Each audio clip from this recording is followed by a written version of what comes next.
Finance commission ಅದನ್ನ setup ಮಾಡಿದ್ದು ಬಿಜೆಪಿಯವರೆಲ್ಲ, ಅರ್ಥ ಮಾಡ್ಕೊಳ್ಳಿ ದಯವಿಟ್ಟು. ಅದನ್ನ ಸೆಟಪ್ ಮಾಡಿದ್ದು ಮನಮೋಹನ್ ಸಿಂಗ್. ಈಗ ಇನ್ನೊಂದು ಮೂರನೇ ಬಾಬತ್ತು ನಮ್ಗೆ ನಷ್ಟ ಆಗೋದು ಯಾವುದು ಅಂತ ಹೇಳ್ತೇನೆ ನೋಡಿ.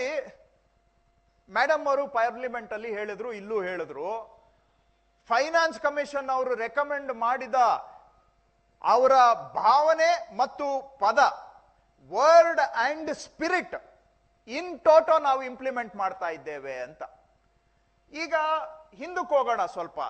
13ನೇ ಹಣಕಾಸು ಆಯೋಗದವರು ಆವತ್ತಿನ ದಿನ ರಾಜ್ಯಗಳಿಗೆ 32% ಕೇಂದ್ರದ ತೆರಿಗೆಯಲ್ಲಿ ಪಾಲ್ ಕೊಡಬೇಕು ಅಂತ ಹೇಳಿದ್ರು.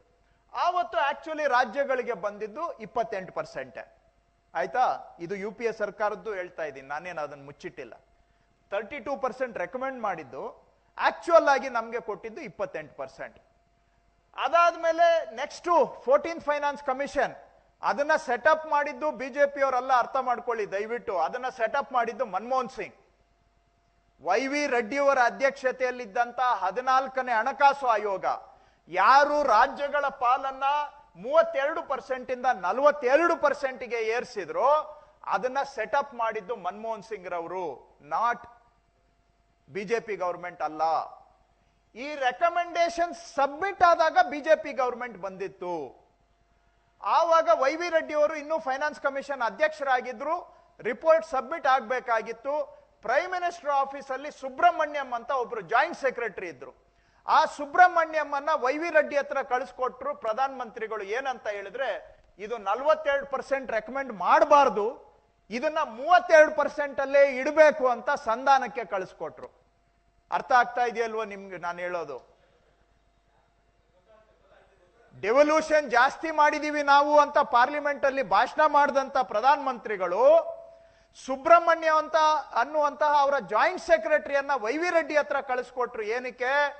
ಇದನ್ನ 42 ಮಾಡಬೇಡಿ ರೆಕಮೆಂಡೇಶನ್, ಇದನ್ನ 32ಗೆ ಇಡಿ, ಹೋಗ್ಲಿ 32 ಆಗ್ಲಿಲ್ಲ ಅಂದ್ರೆ 35ಗೆ ಕ್ಲೋಸ್ ಮಾಡಿಬಿಡಿ, ದಯವಿಟ್ಟು 42 ಮಾಡಬೇಡಿ, ರಾಜ್ಯಗಳಿಗೆ ಇಷ್ಟು ಪಾಲು ಕೊಡಬೇಡಿ. ಯಾಕೆ ಅಂದ್ರೆ ಫೈನಾನ್ಸ್ ಕಮಿಷನ್ ರೆಕಮೆಂಡ್ ಮಾಡಿದ್ರೆ ಒಂದು ಬಾರಿ ಎರಡೇ ಮಾರ್ಗ ಕೇಂದ್ರ ಸರ್ಕಾರಕ್ಕಿರೋದು. ಒಂದು, ಯಥಾವತ್ತಾಗಿ ಅದನ್ನ ಅಕ್ಸೆಪ್ಟ್ ಮಾಡಬೇಕು, ಇಲ್ಲ ಅಂತ ಹೇಳಿದ್ರೆ ರಿಜೆಕ್ಟ್ ಮಾಡಿ ಹೊಸ ಫೈನಾನ್ಸ್ ಕಮಿಷನ್ ಸೆಟಪ್ ಮಾಡಬೇಕು. ಹೊಸ ಫೈನಾನ್ಸ್ ಕಮಿಷನ್ ಇದು ಸ್ಟೇಟ್ ಪರವಾಗಿ ಬಂದಿದ್ರಿಂದ ಅದನ್ನ ರಿಜೆಕ್ಟ್ ಮಾಡೋದು ಕಷ್ಟ ಆಗ್ತಾ ಇತ್ತು. ಅದಕ್ಕೆ ಸಂಧಾನಕ್ಕೆ ಕಳಿಸಿದ್ರು. But there is no scope for negotiation with the finance commission. ನಾವು ಅವ್ರ ಮುಂದೆ ನಮ್ಮ ವಾದ ಹೇಳ್ಬಹುದು, ಆದ್ರೆ ಅವರ ರೆಕಮೆಂಡೇಶನ್ ಜೊತೆಗೆ ನಾವು ತರ್ಕ ಮಾಡೋದಕ್ಕೆ ಅವಕಾಶ ಇಲ್ಲ. ಆದ್ರೆ ಕೊನೆಗೆ YV ರೆಡ್ಡಿ ಹೇಳಿದ್ರು, ಇದು ಸುಬ್ರಹ್ಮಣ್ಯ ಅವರು ಹೇಳಿದ್ದನ್ನ ನಾನು ಕೋಟ್ ಮಾಡ್ತಾ ಇದ್ದೇನೆ. ರಿಪೋರ್ಟರ್ಸ್ ಗಿಲ್ಡ್ ನವರು ಸುಬ್ರಹ್ಮಣ್ಯಂ ಅವರ ಮಾತನ್ನ ಪಬ್ಲಿಷ್ ಮಾಡಿದ್ದಾರೆ, ಬೇಕಾದ್ರೆ ಅದನ್ನ ಕಾಪಿ ಕೊಡ್ತಾ ಇದ್ದೇನೆ. ನಾನು ಹಿಟ್ ಅಂಡ್ ರನ್ ಗಿರಾಕಿ ಅಲ್ಲ.